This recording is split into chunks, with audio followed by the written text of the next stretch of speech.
All right, but today we're going to talk about solving other types of equations. This first type would be called rational equations. Basically, when you have fractions and you have a variable in your fraction, like an x is in the denominator, I should say, not just in the numerator. So when you have x's in the denominator, that means you're talking about rational equations. We're going to solve this first one. And the way you want to solve these is there's different ways to solve. You can choose whatever you prefer, but my preference is to first go with something called the LCD, or L, least common denominator. That's what I call it, LCD. And basically, you look at all the denominators you got, and you try to get a common denominator that's the smallest common denominator you can have that will cover all your fractions. So in this first one, A, right, if I look at my least common denominator, I see, well, I have a denominator of 3, I have a denominator of x minus 1, and then I have a denominator of 1, right? So I need to have a 3 in it because that has a 3. I need to have a x minus 1, so x minus 1. And then, you can say, oh, I also need to have a 1 in it, but you're multiplying all these things together, right? And 1 times anything is just itself, so you don't really need the 1. So the least common denominator, which we're going to talk about more, in this case, is 3 times x minus 1. All right? Now, I did that first, but honestly, the first thing you should always do is determine what x cannot be. All right? Anytime you're dealing with a variable in the denominator, right, what number can we not divide by? Anybody know? 0. You cannot divide by 0. If you put it in your calculator and you say any number, regardless what the number is, and you say divided by 0, you're basically asking this question, right? How many times does, 0 is basically nothing. So nothing, how many times does nothing go into something, right? How many times can you put nothing into something? All right, here's a different question. If you got a bucket, it's empty. How many handfuls of air can you put in that bucket? Is that even a real question, right? How many drops of nothing can you put into a bucket? Well, that's an unanswerable question. Some people say you can do it infinity, but, then you still got nothing in there. Some people say 0 times. Nah, it's undefined, right? You can't do this. Undefined. What does that mean for us? That means that x, I can't have a denominator equal to 0, right? So that means in this case, this x minus 1 cannot be 0, which means what? Well, what does that mean? That means that x cannot be 1 because 1 minus 1 is 0. So whatever our answer is, if it's the answer x equals 1, then that means, hey, it can't be that. It's called an extraneous solution. So we'll talk about that more too. All right, so that's really the first thing we should do is say what x cannot be. And in this case, x cannot be 1. And now once we do that, then we can find the LCD and then we can get fractions, and I'll tell you how to do it. So least common denominator. The reason we want that is because I would prefer to not work with fractions in this situation. But we want to avoid unnecessary drama, right? And these fractions are just that. They can make the problem more difficult than what it needs to be. So if I find the LCD and I multiply everything by the LCD, then the fractions go away every time. So I have 3x minus 1 over 3 minus 2x over x minus 1. I tend to put binomials, 2 terms together, in parentheses, right? Over x, and I put over 1. Right? So what we're doing is we're multiplying every single term by the least common denominator. Remember, in an equation, you can, as long as whatever you do to one side, you do to the other. So I'm saying I'm going to multiply the left-hand side terms by 3 times x minus 1. And I also have to do that on the right-hand side. So 3 times x minus 1, 3 times x minus 1, 3 times x minus 1. All right, so now I want to simplify this. When I simplify, because they're being multiplied, right, this is being multiplied times that. And then I'm dividing by this 3, right? Well, the 3 divided by this 3, those 3's cancel out, and I'll just have 3x minus 1 times x minus 1. All right. Same thing here. The x minus 1 cancels out with this x minus 1, and I'll just have minus 2x times 3. And then that'll equal, nothing cancels out over here, so I'm just going to say times x, and then times 3 times x minus 1.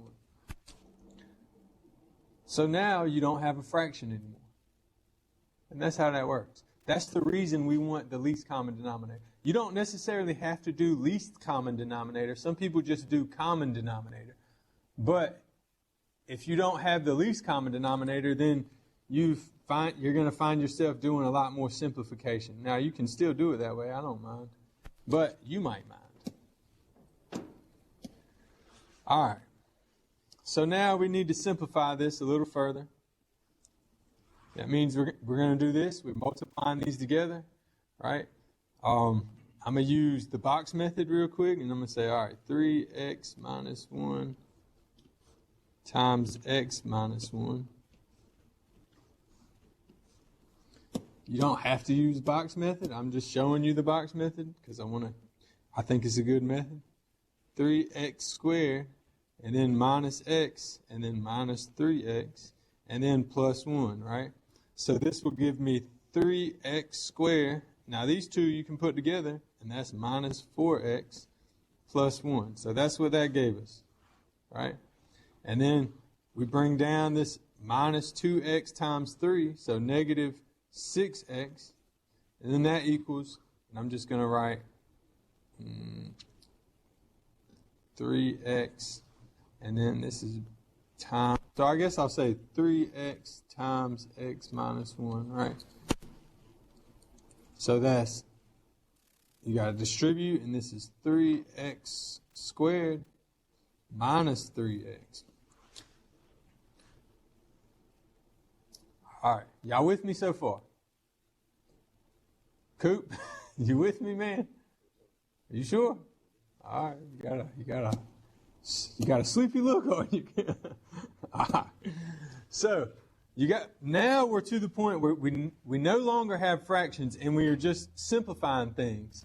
But now this is a quadratic equation, meaning you have the highest term is x squared, or the term with the highest power is an x squared. This is quadratic. And that was what we were dealing with in 1.4 and then in 1.5 as well, right? So how do we deal with a quadratic equation? In this case, I got an x squared term, and then I got an x term, and then I have a term that doesn't have any x's. So I really need to just try to put everything together and see where that leads me. So first I can say minus 3x squared minus 3x squared. Now if I have 3x squares and then I take away 3x squares, then I don't have any more x squares. So now it's no longer quadratic, now it's linear, because now my highest term is just x, right? So it was x squared, but then the x squared went away, now it's linear, right? So I'm still trying to get my x terms together, so I'm going to say plus 3x plus 3x. Now, negative 4x plus 3x, that means I got negative 1x. And then I have, and I got this here. I can just keep doing it. Plus 1. Then there's still this minus 6x, and over here this would equal 0. All right. Now, here's something that a lot of people make mistakes on, right? They mess this up so much. So don't mess this up. Pay attention to this, right? Now I have this x right here, and then I have that x right there. Now, so many people are going to say, oh, you got a plus 6x, but you're not going to do that. Why am I not going to do that? Why? because they're on the same side. When they're on the same side, you don't have to go adding or subtracting. You just put them together. This is negative x. That's negative 6x. If I have negative x and I have negative 6x and I put them together, that's negative 7x. And then there's plus 1 equals 0. All right. Well, since it's linear, I need to get x by itself. So I can either add 7x or I can subtract 1x, whichever one you want to do. I'm just going to subtract the 1x because I usually like to leave my x's on the left-hand side, but it's really up to you.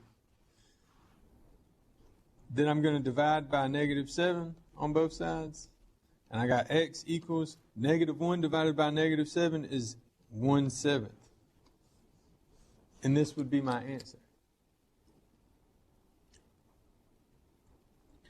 Now, the great thing about quadratics and rational functions and linear functions and most polynomials is that you can check your answers. You can plug this back into the original and see if it gives you a true statement. And if it does, you know you got the right answer. I'm not going to because I just don't got the time to mess with it. But when you're first starting off, and I'm not going to, it's not just about time, honestly. It's about, number one, I check to make sure, like, hey, x is not equal to 1. In this case, my answer was not 1. So I feel confident that that went well, right? Also, I feel confident in me doing my math right because I got all these eyes to look over me, right? If I did it wrong, someone would have called me out by now. Which is, when you're doing it by yourself, you should check more. And you can check fast by just, plugging it in. I use Desmos a lot for checking just because it's faster, right? But you probably should get into the habit of doing it in your calculator. Maybe I will show you once, just so it's not hypocritical of me to be like, hey, you should do this, but I don't. Even though I constantly do that, I don't feel hypocritical. I tell my son, hey, kid, nah, don't do drugs. Nah, I do tell him that, but I don't do drugs. But sometimes people do drugs. All right, so let me show you how to do this and check your answer. So you go to quit, make sure you ain't got nothing up here. Now you want to enter it in exactly how you see it. So alpha, right? The green button, y equals, enter. That'll give you this nice fraction bar. If you're someone who doesn't use the fraction bar, man, shame on you. Shame on you. Then I got 3, and now I got to put in an x. Well, I said my answer is 1/7, so I'm going to say 1, then I'm going to use the fraction bar again, man. I'm just to get you using it, right? So 1/7 minus 1 all over 3, subtract fraction bar, so alpha, y equals, enter, and then we got 2, then I'm going to do the fraction. You don't have to do the fraction bar when you got in parentheses like that. You could just do this. But if you got something kind of confusing, you should definitely use the fraction bar. And then, so now I'm not going to use I'm going to keep using the fraction bar. So alpha, y equals, enter, so that's 1/7. Subtract 1. Right? Oh, got to put my parentheses right there. Right? Now, when I hit enter, it should equal x. And we said x is 1/7. So it should give me 1/7. Now, when you use fraction bars all the way around, it gives you your answer as a fraction. But when you use that division button instead of fraction bars, it doesn't give you your answer as fractions. I like my answers as fractions. We got to embrace fractions. So I'm about to change that one. So alpha y equals enter, and I got 1/7. I really do prefer the fraction bar, and you should as well. It won't lead you astray as easily as the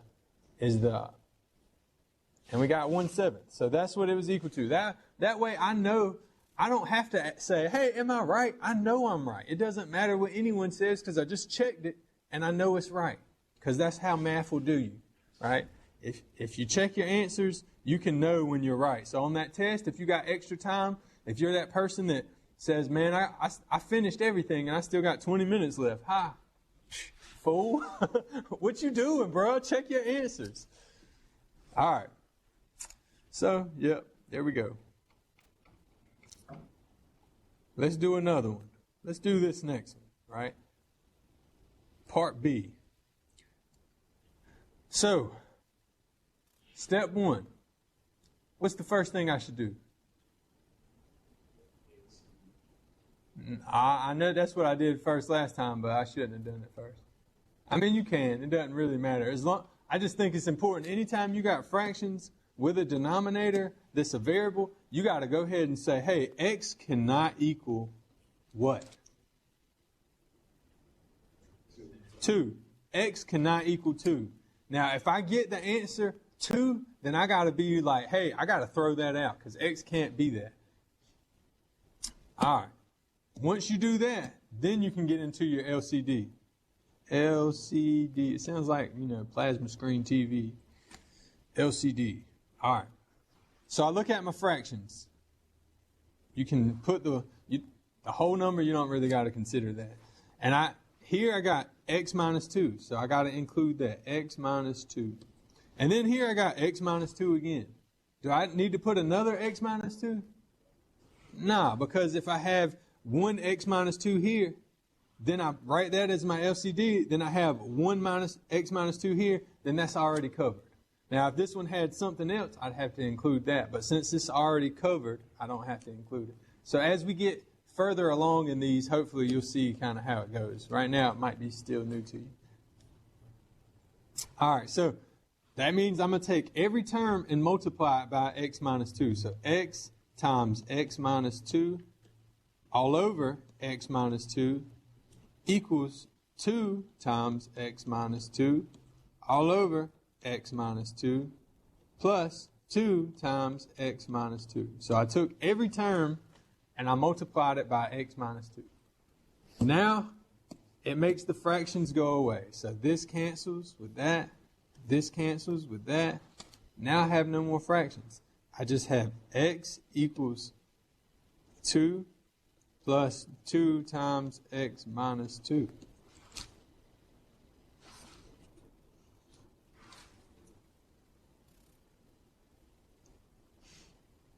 Okay? Any questions so far?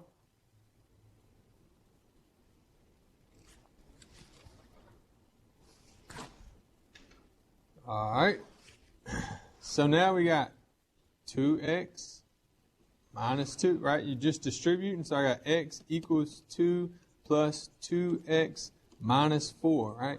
Notice what I'm doing. Every time, I'm not just, the form that I'm keeping is intentional. This form helps you. When you skip all these steps and you try to, smush it up in the corner, I'm not worried about how much paper I'm using, even though I don't have paper, but you shouldn't worry about your paper, right? That tree is dead.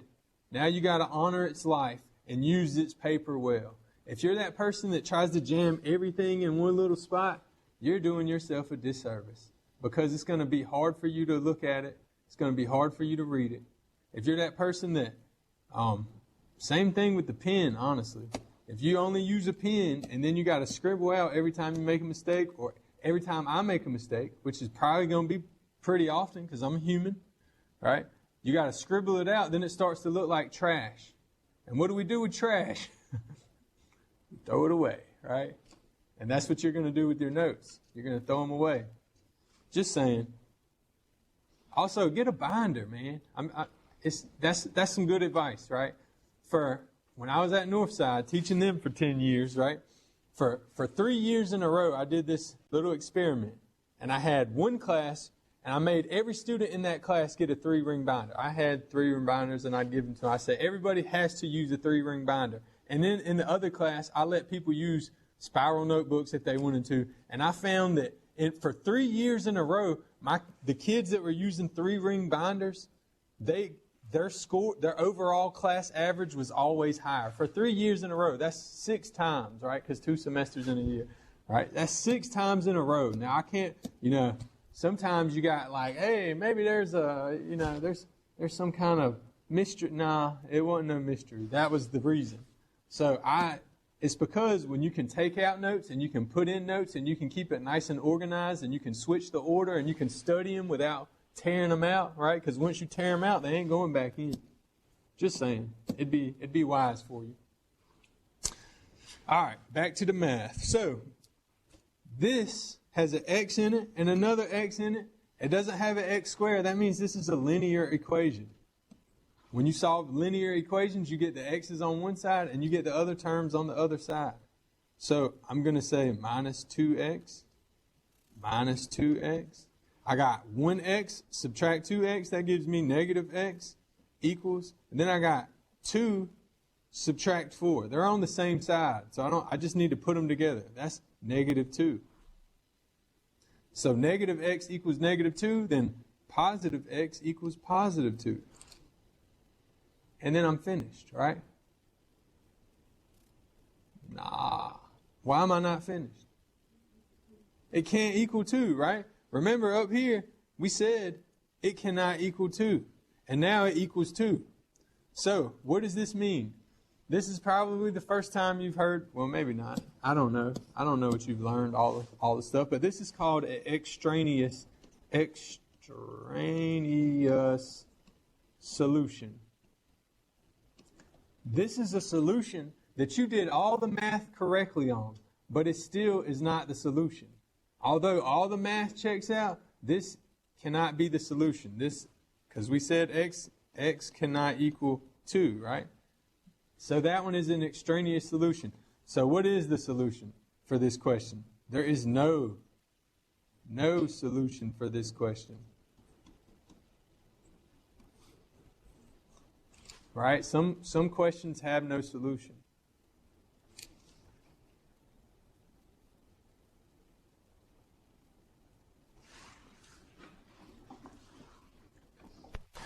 All right. Any questions here? We shall continue. So, come in here. All right. We're getting on to a little bit more advanced, right? Same type of questions, just a little more advanced. So, we're going to do at least this first one. We'll see how that goes.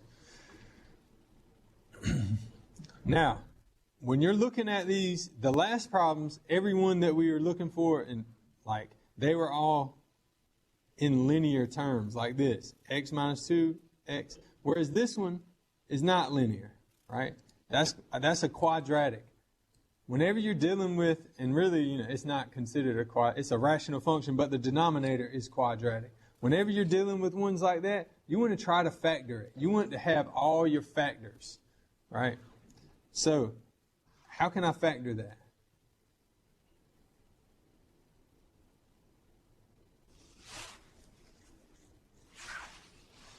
Well, they both have an x in them, right? So I can say, factoring is just like, what do they have in common? You can pull it out. That's called the greatest common factor. So I can pull out an x, and then this is x minus 2. Right? So that's how you want to look at this. So now we can be very clear about what x cannot equal. If you're looking at it like this, it's not as clear. Once you split it up, then you know exactly what it's made of, and you know what x cannot equal. What can x not equal? X cannot equal 2. All right. Anything else?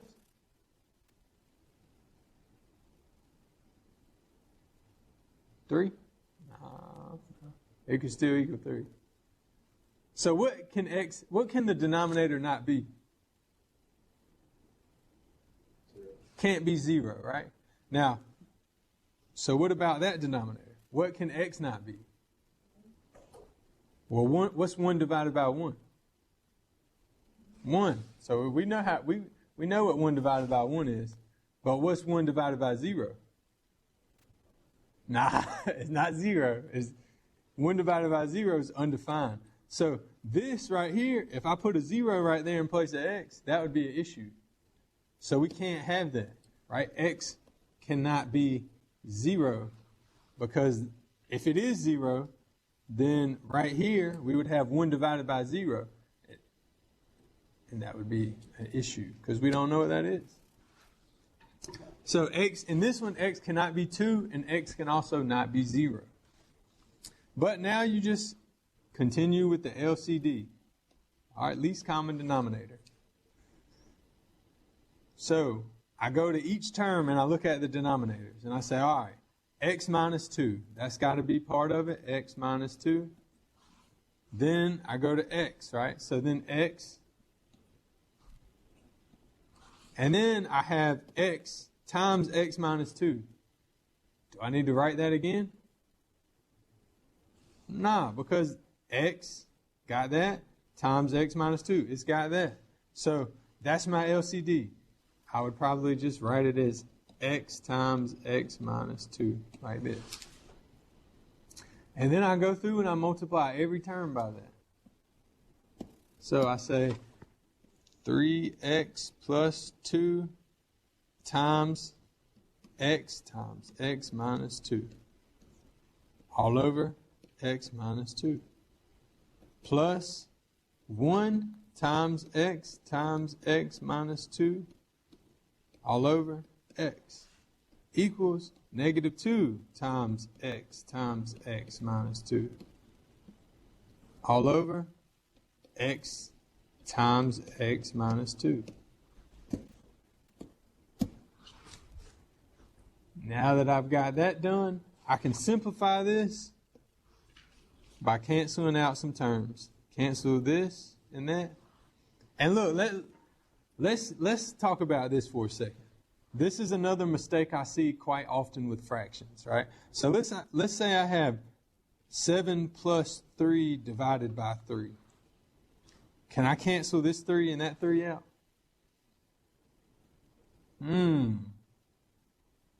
Yes or no? I see some yeses and I see some nos. All right. You cannot do that. No. All right. Because let's think about this. 7 plus 3 is 10. And 10 divided by 3, right? That's like 3.333 repeating, right?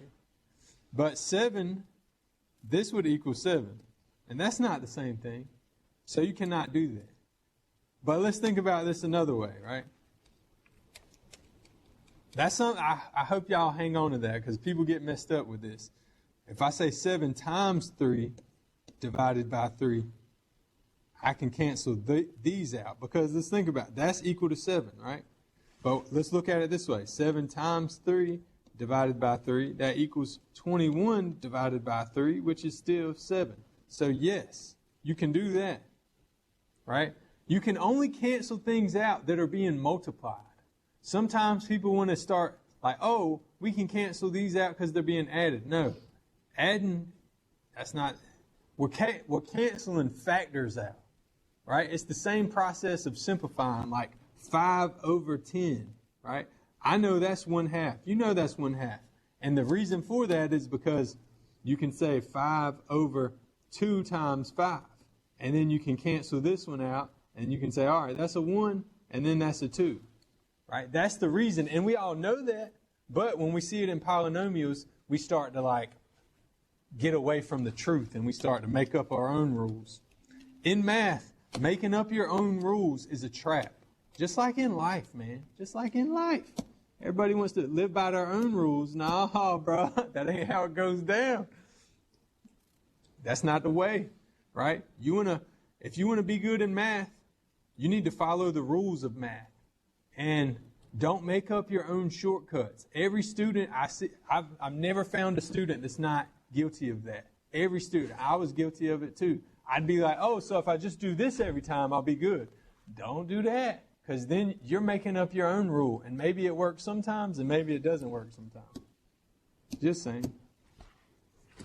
All right, so what canceled out here? Something being multiplied, right? So what am I left with? I'm left with 3x plus 2. And then the only thing that was left in here is this x. So times x. Plus, now, this x is being multiplied. I can cancel that x out. So then I'm left with 1 times x minus 2 here equals. This is being multiplied. Yep. Both of those were being multiplied, so I can cancel them out. This was being multiplied, so I can cancel that out. and I'm just left with 2, negative 2, right there.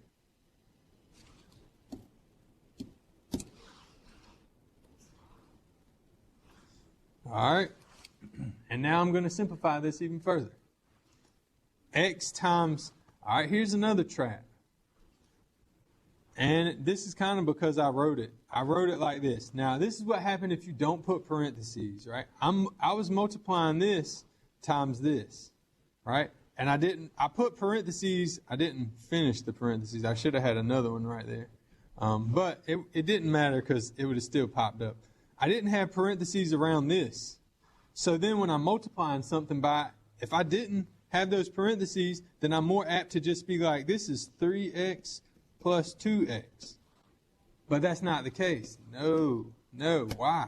Why is that not the case? Because this thing right here was being multiplied by all of this. So I need to think about it being multiplied by not just the 2x, but also the 3. Or I'm sorry, not just the 3x, but also the 2. So this would be 3x squared plus 2x. Then over here, 1 times, that's just going to be x minus 2 equals negative 2.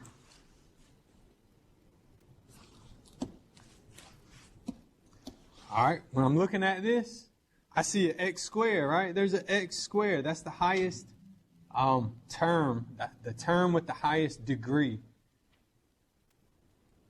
So that tells me that this is quadratic.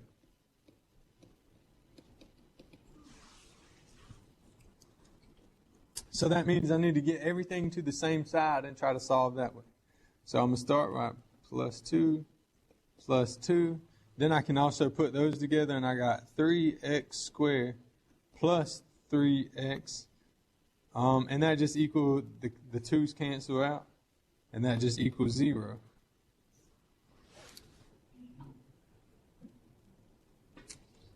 All right.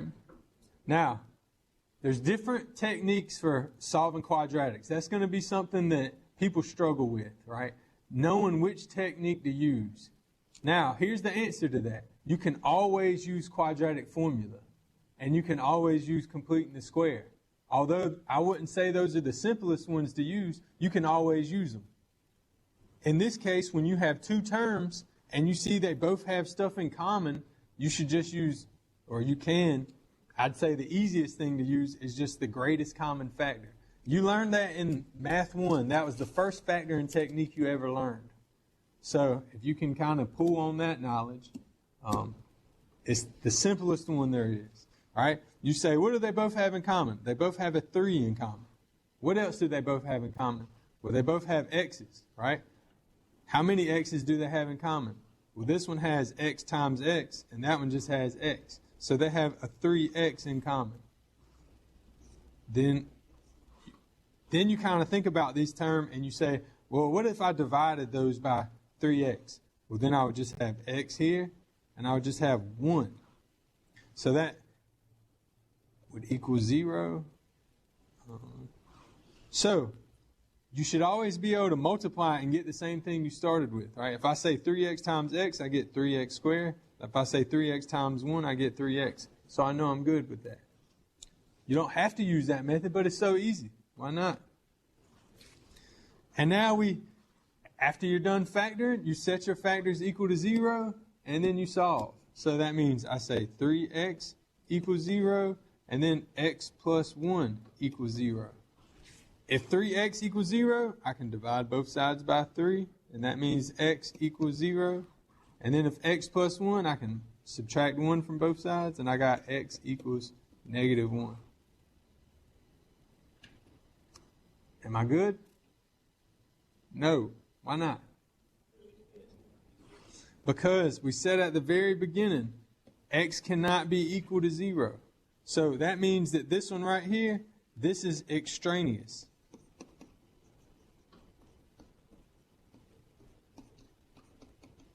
What about this one?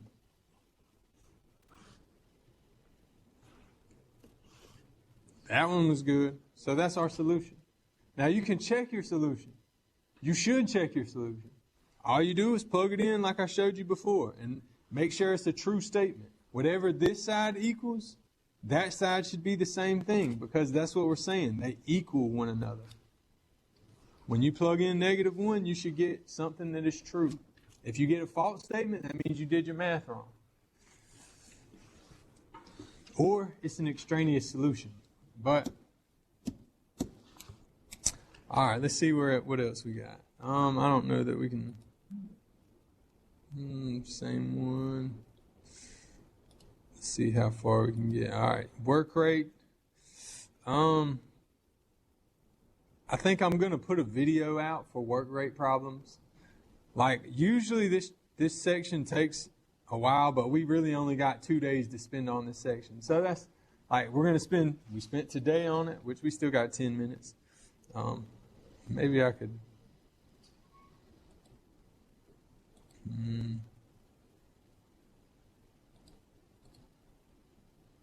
Then we got solving equations with radicals.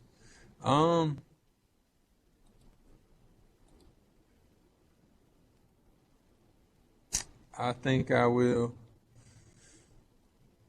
Yeah, I'm gonna skip here. I'll put a video out for work rate problems. I'll probably put that out later today. So we're gonna skip to example 4. Now if you print off your own notes, I would also highly recommend, right? That way you don't have to worry about writing as much, and you can focus on listening and learning it. I don't know. Sometimes writing is helpful. I found writing helpful, but if I got to write too much, then it can be hindering my abilities. All right, example 4. Here we go. Now, we're trying to solve one of these. Now, this is a radical, right? And to get rid of the radicals, that means you got to do the opposite of the radical. So this is a square root, and to get rid of a square root, you have to do the opposite of a square root, which means you have to square, right? Just like the opposite of multiplication is division, the opposite of adding is subtracting, the opposite of, a square root is a square. The opposite of a cubed root is a cube, and so on and so forth, right? But before you go squaring, you want to get that radical by itself on one side. Always try to get it by itself. And I try to make it positive. Some people don't. That's on them. So here's how we would go about this. I'm trying to get rid of the radical. That means I want to get it alone, right? The same way in life, right? If you ever wanted to get rid of a person or, whatever you had problems with, I don't know. But it would be best to get that person alone, right? Or whatever you're trying to get rid of. You want to isolate it, right? That's why people get depressed when they're all alone and stuff. They're ready to off themselves or something. I don't know that. But loneliness, right? You get lonely and then you're susceptible to being, taken advantage of or whatever. That's the same thing with like kidnappers. They don't kidnap a kid in a whole group of people, right? They get that kid by themselves and kidnap them. Man, it's tough out there. Same thing in math. We're trying to get rid of this radical. We got to isolate it. We got to get it all by itself so then we can get down and do whatever we want. That sounds terrible. How dare we? Nah. As long as you're using it in math, I think it's okay. Don't use it in other situations. It's pretty terrible. All right, so I'm going to add you treat a square root like you treat any other number. You want to get it to the other side, you just add it. So I'm adding the whole thing.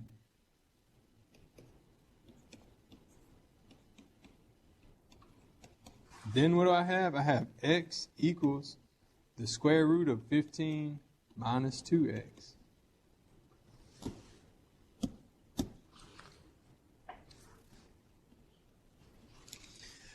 All right, so now we can get rid of the square root. So we get rid of the square root by squaring both sides. Now, in multiplying, we multiply every term. But when you're squaring, we have to square both sides. So we square both sides of equation to remove square root. All right, so I'm squaring this side and I'm squaring this side. So when I square a square root, the square root and the square cancel each other out. And I just have 15 minus 2x. And then that's equal to, in this case, x squared. Okay, now, it seems simple enough, but here's a tip that I learned. It took me a while to learn this, so I'm sharing this with you. Now, after I solved these, I always had to check my answers because I never knew, like, hey, is my answer going to be right? There always seemed to be, I did all my math right, but the answer still doesn't work. And here's the reason why. So this is a big tip, right? Anytime you square, or I should say you raise both sides of equation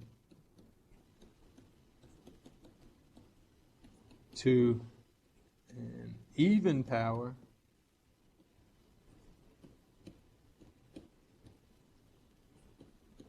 you can have extraneous solutions.